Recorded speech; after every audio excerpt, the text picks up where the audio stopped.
2026 নিৰ্বাচনৰ কাৰণে ভাৰতীয় জনতা পাৰ্টিয়ে সমগ্ৰ অসমতে টঙালি বান্ধিছে। কেন্দ্ৰীয় আৰু ৰাজ্যিক নেতৃত্বৰ নিৰ্দেশ অনুসৰি আমি নিজৰ সংগঠন প্ৰতিটো বুথ স্তৰলৈকে সংগঠিত কৰি ৰাখিছোঁ, শক্তিশালী কৰি ৰাখিছোঁ আৰু প্ৰতিটো বুথ স্তৰত আমি ভাৰতীয় জনতা পাৰ্টিয়ে সদায় প্ৰত্যেকবাৰে 2016 চনেই হওক, 2021 চনেই হওক বা আহি থকা 2026 নিৰ্বাচনেই হওক, আমি প্ৰত্যেকবাৰে ভাৰতীয় জনতা পাৰ্টিৰ নেতৃত্বক আমি প্ৰত্যেকবাৰ যে ভাৰতীয় জনতা পাৰ্টিৰ এজন প্ৰাৰ্থী আমি বিচাৰি আহিছোঁ। আৰু যোৱাবাৰো আমি তেনেকুৱা সজাতি দল আমি মেমৰেণ্ডাম দি পেলাই আমি দলক দাবী দিছিলোঁ, অনুৰোধ জনাইছিলোঁ, কিন্তু সময়ত সেইখিনি হৈ নুঠিল। বৰ্তমান আমি এইবাৰ ভাবিছোঁ আগতীয়াকৈ দলৰ নেতৃত্বৰ লগত আমি অনুৰোধ কৰিম যে 2026 এইবাৰ অন্তত দুবাৰ যিহেতু অসম গণ পৰিষদক দিলে, এইবাৰ বিজেপিৰ হওক বুলি আমি অনুৰোধ জনাইছোঁ আৰু ইয়াৰ পৰাই আমি দলৰ ওচৰলৈ যাম। বাকী নেতৃত্বৰ সিদ্ধান্ত থাকিব, সেইখিনিত আমি অটল থাকিম। 2026 নিৰ্বাচনৰ কাৰণে ভাৰতীয় জনতা পাৰ্টিয়ে সমগ্ৰ অসমতে টঙালি বান্ধিছে। কেন্দ্ৰীয় আৰু ৰাজ্যিক নেতৃত্বৰ নিৰ্দেশ অনুসৰি আমি নিজৰ সংগঠন প্ৰতিটো বুথ স্তৰলৈকে সংগঠিত কৰি ৰাখিছোঁ, শক্তিশালী কৰি ৰাখিছোঁ আৰু প্ৰতিটো বুথ স্তৰত আমি সভা সমিতি বৈঠক, চোতাল বৈঠক পৰ্যন্ত আমি কৰি আছোঁ।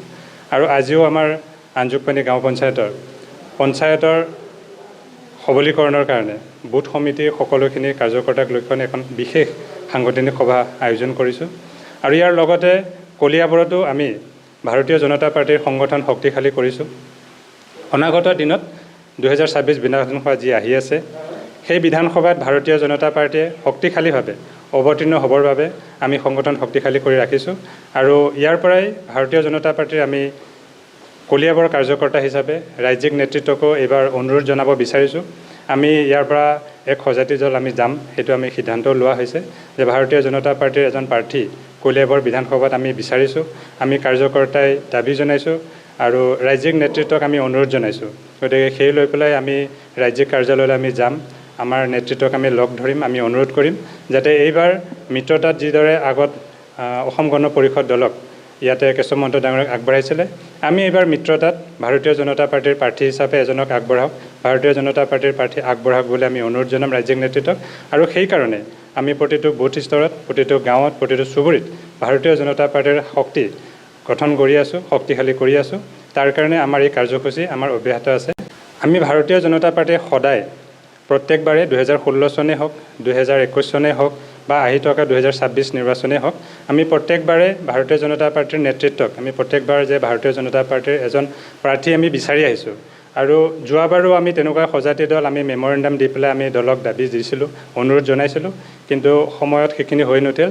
বৰ্তমান আমি এইবাৰ ভাবিছোঁ আগতীয়াকৈ দলৰ নেতৃত্বৰ লগত আমি অনুৰোধ কৰিম যে 2026 এইবাৰ অন্তত দুবাৰ যিহেতু অসম গণ পৰিষদক দিলে, এইবাৰ বিজেপিৰ হওক বুলি আমি অনুৰোধ জনাইছোঁ আৰু ইয়াৰ পৰাই আমি দলৰ ওচৰলৈ যাম। বাকী নেতৃত্বৰ সিদ্ধান্ত থাকিব, সেইখিনিত আমি অটল থাকিম।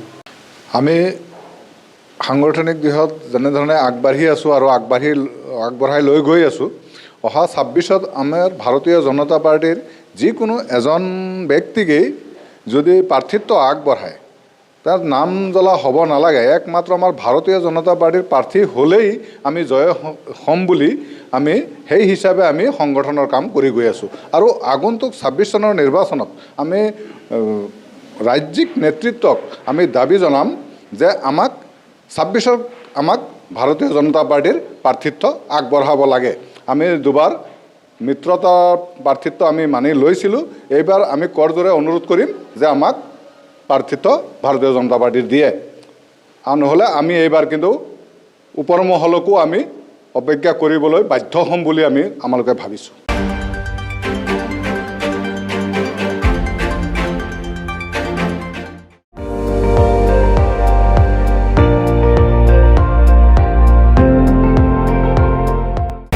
আপুনি চাই আছে ND24, সৰ্বশ্ৰেষ্ঠ নহয় সৰ্বোত্তমৰ দৌৰত।